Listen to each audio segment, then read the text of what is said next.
भगवान संधिदूत बन करके दुर्योधन को सभा में संबोधन किए कि पांडव तुम्हारे भाई हैं, और सही पूछो तो इतना बड़ा वैभव अर्जुन के गांडीव धनुष के प्रभाव से ही एकत्रित हुआ, वो जुआ में जीत लिया। तो मेरी राय तो ये भगवान कह रहे हैं कि आप आधा राज्य वापस कर दीजिए, पर ऐसी वृत्ति तुम में दिखाई नहीं दे रही तो 5 गांव दे दीजिए। तो दुर्योधन ने कहा सुई की नोक के बराबर भी नहीं दूंगा, 5 गांव की बात। देखो अधार्मिक जो वृत्ति होती है अहम प्रधान, भगवान समझा रहे हैं पर उनकी समझ में नहीं आ रहा।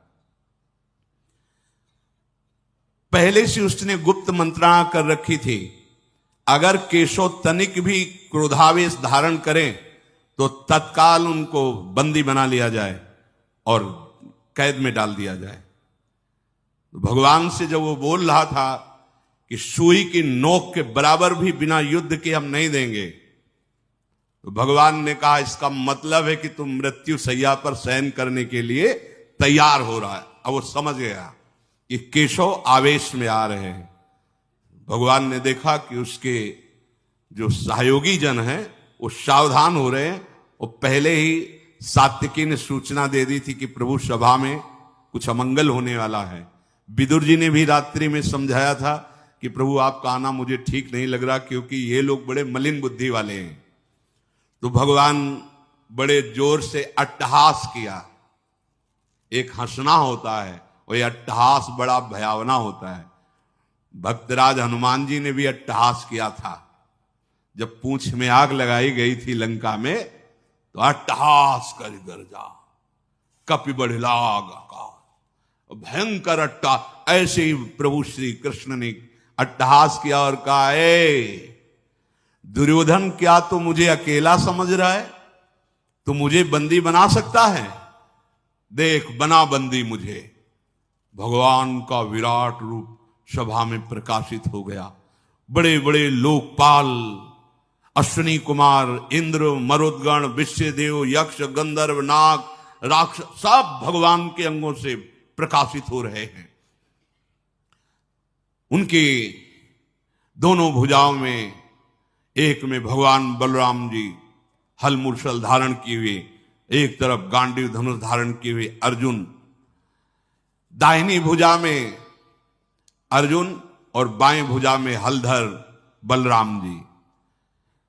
देखा शंख चक्र गदा शक्ति सारंग हल नंदक नामक खड्ग, ये सब मूर्तिमान भगवत पार्षद जो अस्त्र हैं भगवान के अंग में विराजमान हैं।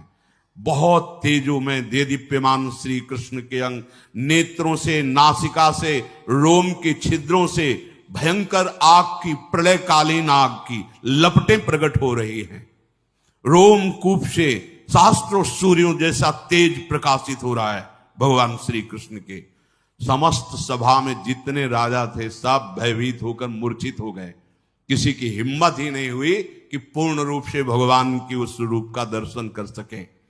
द्रोणाचार्य जी, भीष्म जी, परम भागवत विदुर जी, महाभाग संजय जी और वहां आए हुए महर्षि जन, केवल ये ही भगवान के इस रूप को देखने में समर्थ हुए और सब की आंखें मुंद गई, मूर्छित होकर सब गिर पड़े। उसी समय समस्त दिव्य दिव्य ऋषिजन भगवान की स्तुति हाथ जोड़ करके कर रहे। भगवान ने जिन जिन को देखने का सामर्थ्य दिया वही देख पा रहे हैं, बकाया सब मूर्छित पड़े हुए। उस सभा भवन में दुंदुभियां बजाते हुए देवतागण, बड़े बड़े ऋषिजन जब स्तुति और फूलों की वर्षा करते हैं, उसी समय धृतराष्ट्र संजय से पूछते, संजय ये क्या कोलाहल हो रहा है? तो संजय ने कहा, कमल नयन यदकुल तिलक भगवान श्री कृष्ण विराट रूप में विराजमान है।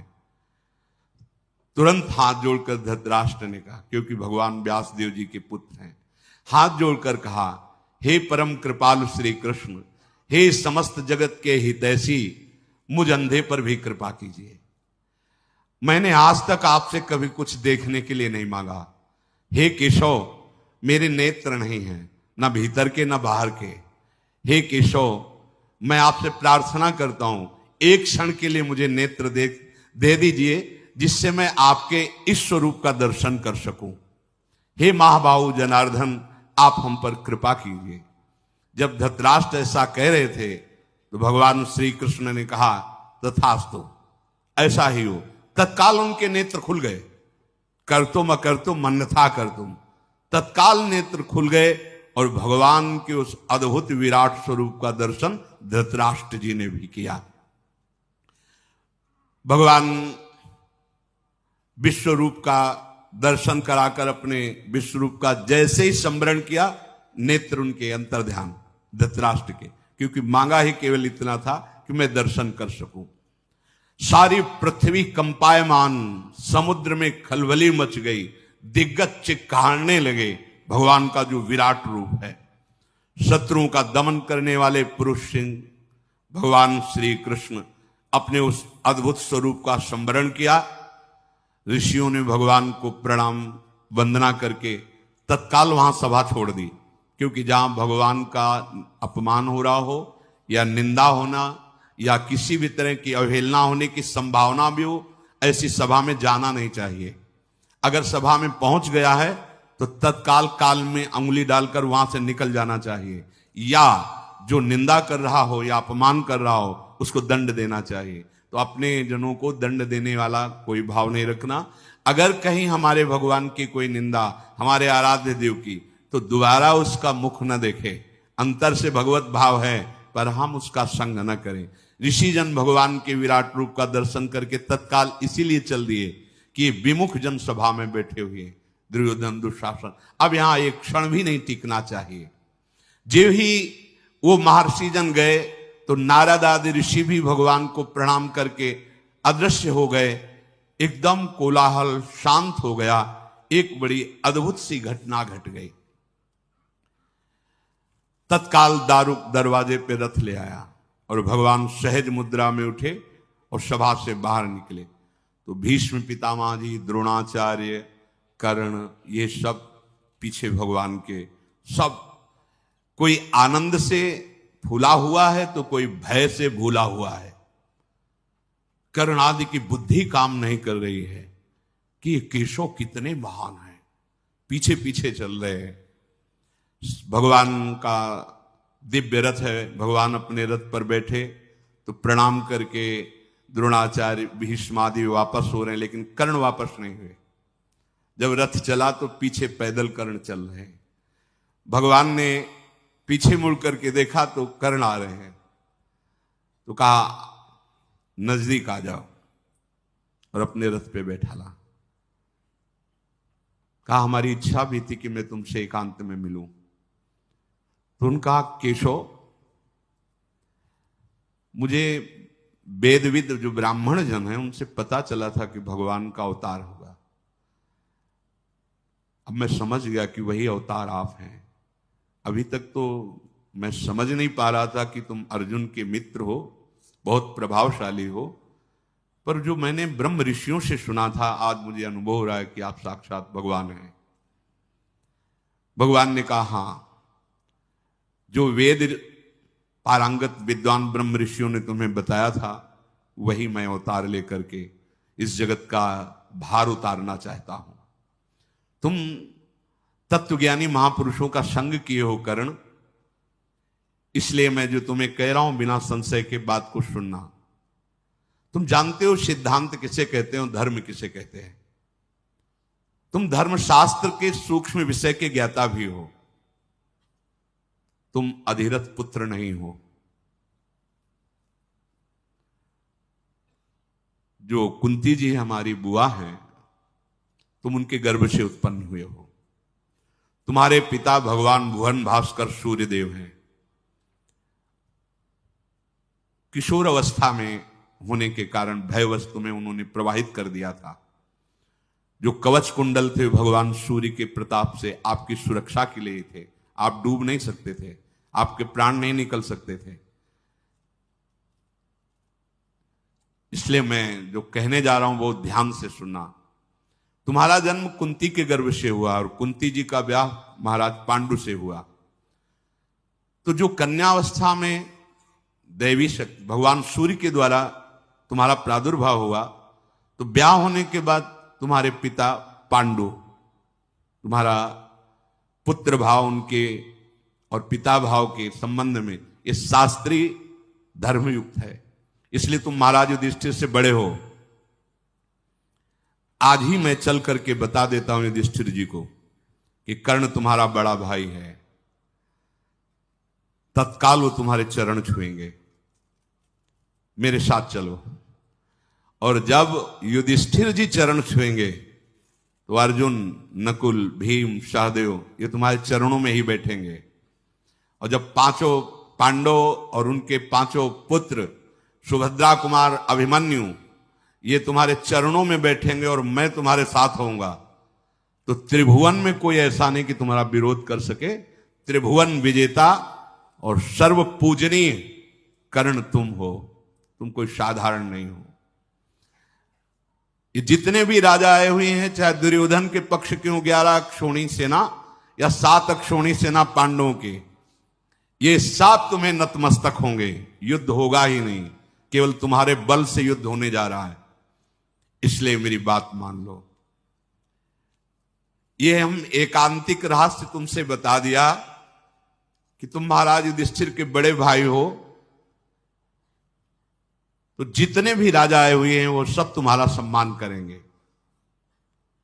वहां तो बात बनी नहीं, लेकिन तुम मेरी बात मान जाओ, बड़ा मंगल हो जाएगा जगत का। कर्ण ने कहा, केशव, हंसते हुए उसने कहा कि बड़ा सौहार्द, बड़ा प्रेम, बड़ा मैत्री, बड़ा हित और परम सत्य आपके वचनों से प्रकाशित हो रहा है। निसंदेह, मुझे कोई संदेह नहीं आपके वचनों पर। जैसा आप कह रहे हैं अक्षरशः ऐसा ही हो जाएगा।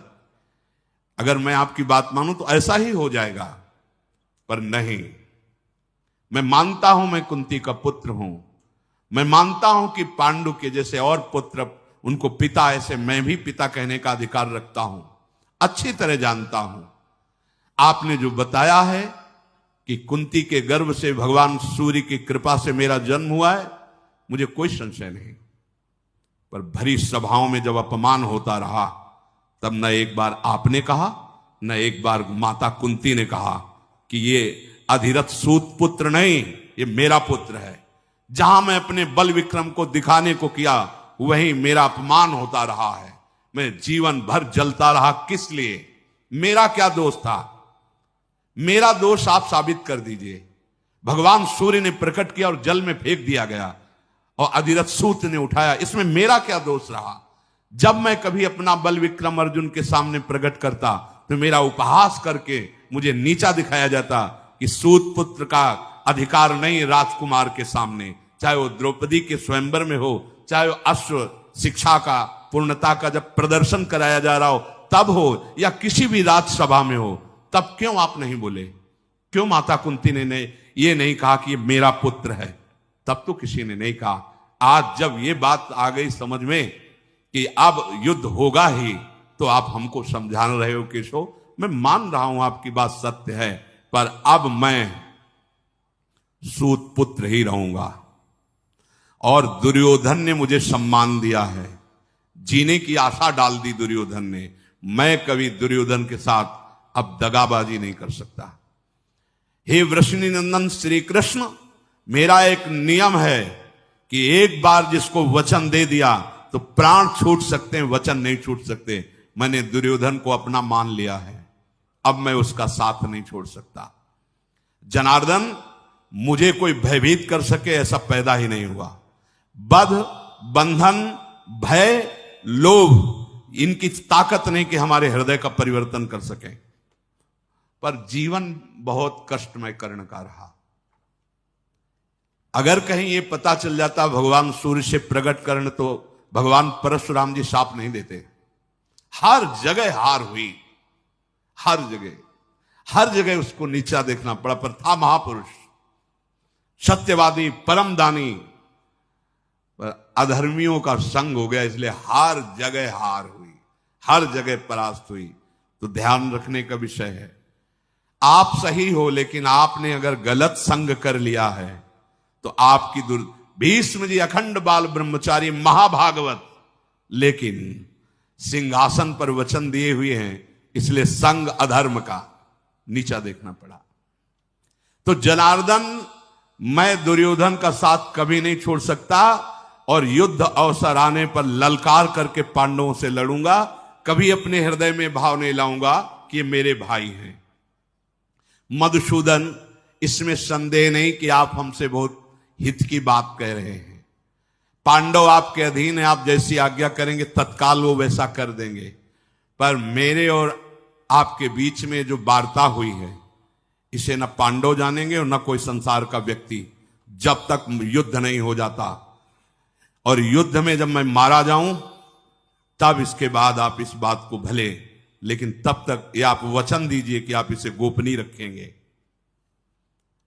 अपनी इंद्रियों को संयम में रखने वाले धर्मात्मा युधिष्ठिर हैं और तुम्हें अपना प्राण मानने वाले अर्जुन हैं।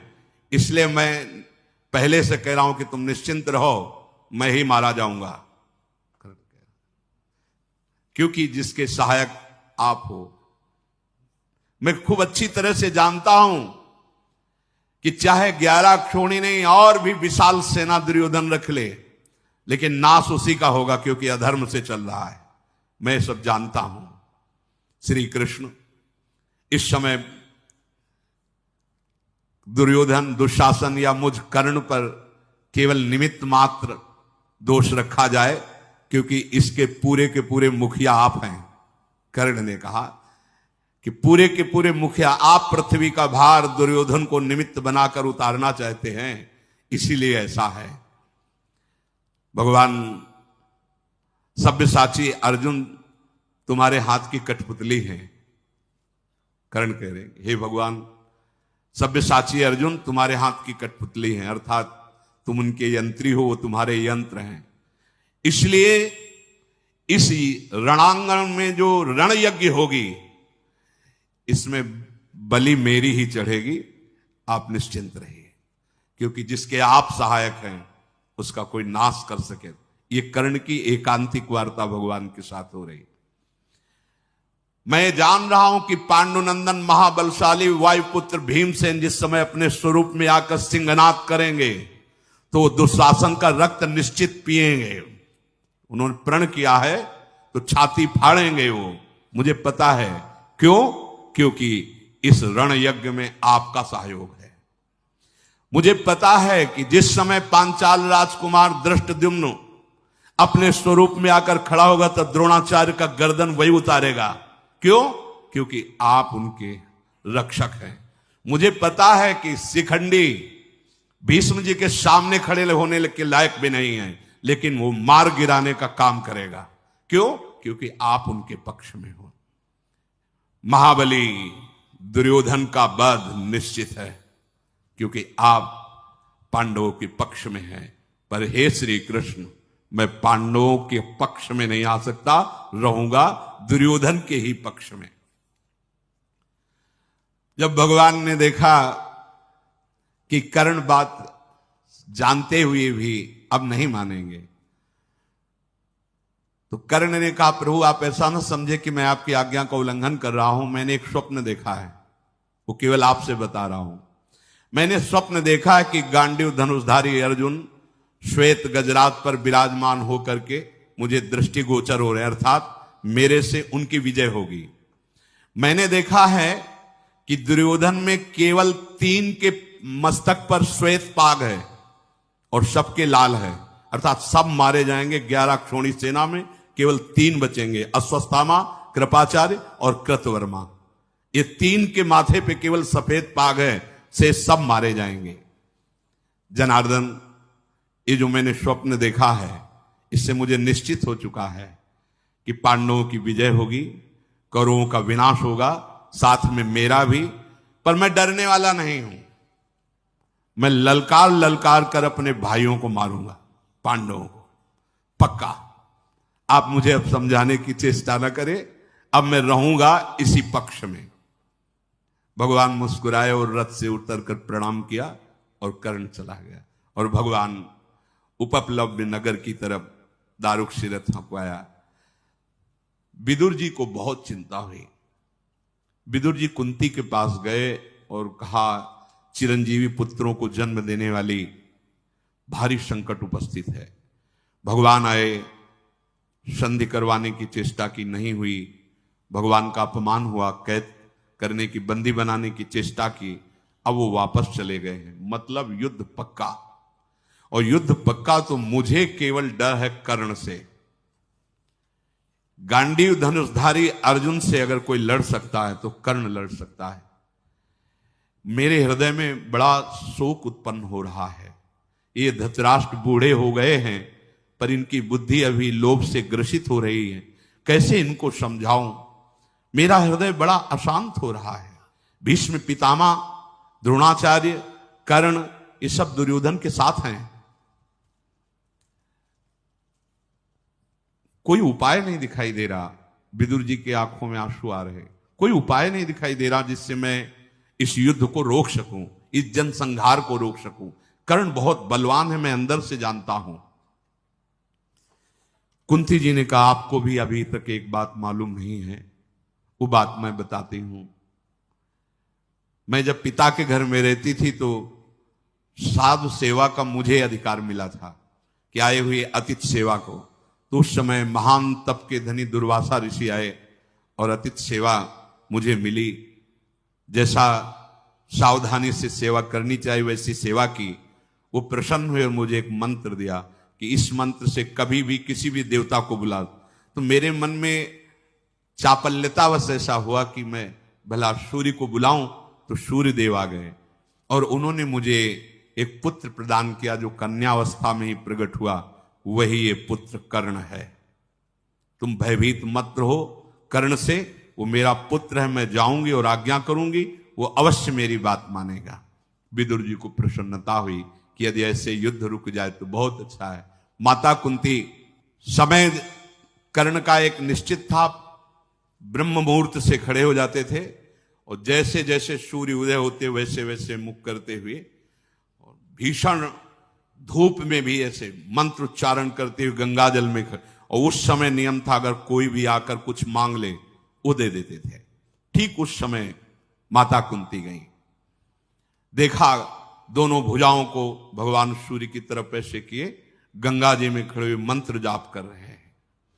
नजदीक गई तो छाया सी दिखाई दी। मुड़ करके कर्ण ने देखा तो कहा, राजमाता आपके चरणों में प्रणाम है। इस समय आपका यहां आना, आप इस कर्ण से क्या चाहती हैं? देवी, मैं अधिरथ पुत्र कर्ण हूं। यह बात आपको पता है क्योंकि भगवान ने बताया ना, इसीलिए वो भी कड़ुआ बोल रहा है।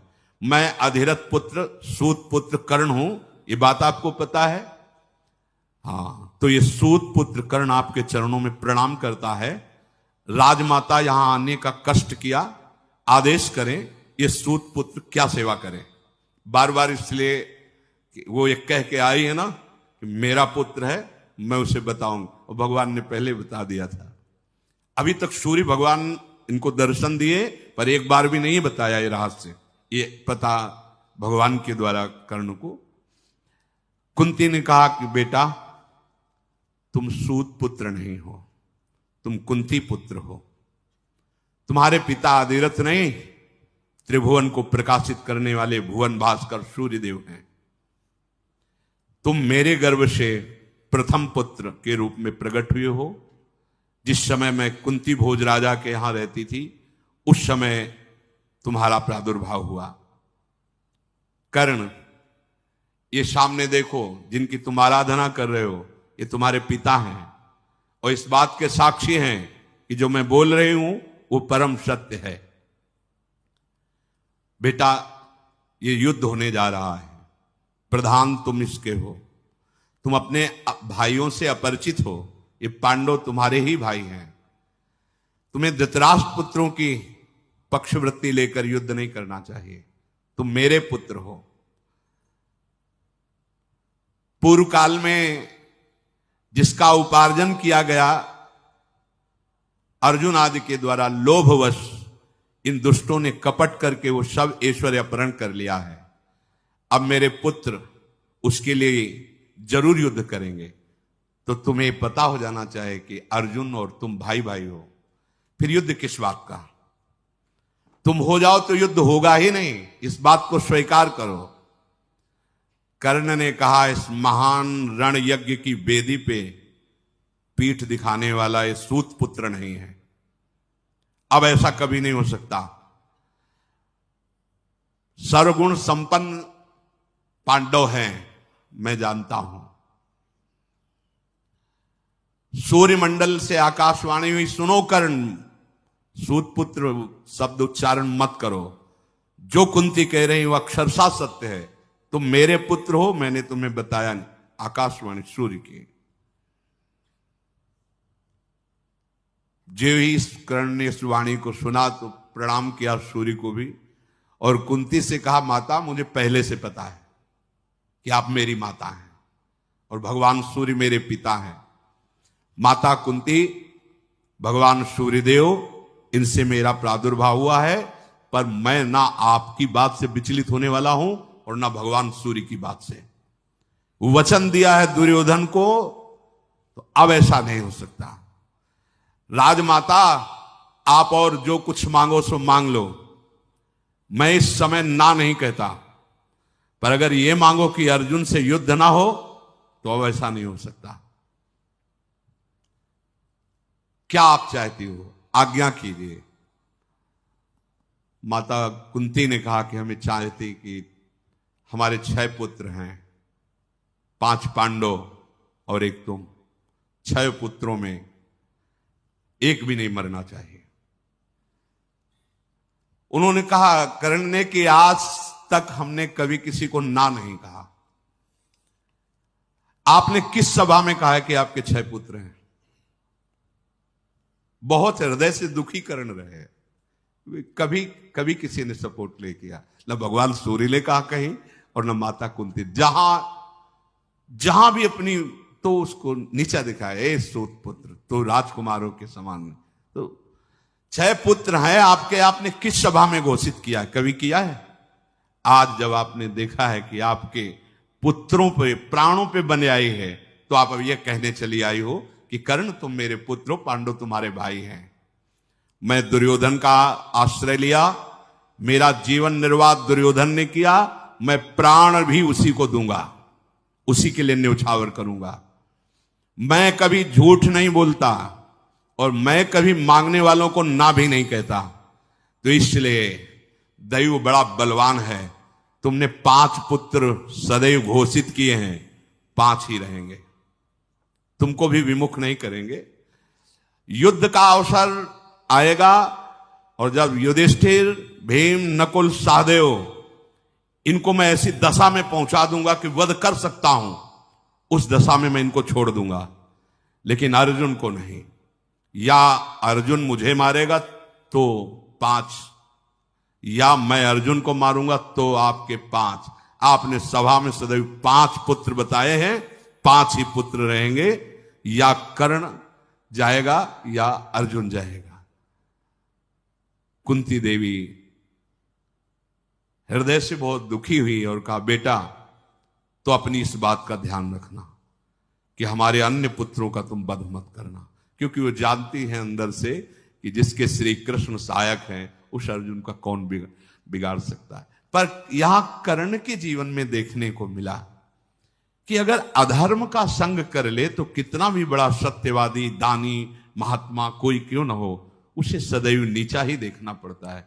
इसलिए कुसंग का त्याग करते हुए भगवद आश्रित होकर निरंतर जाप करने से नाम का, मंत्र का, गुरु वचनों का, जीव का परम मंगल हो जाता है। कभी एक क्षण भी नाम न भूले, ऐसी सावधानी रखें। शेष चर्चा आगे। श्री राधा वल्लभ लाल की।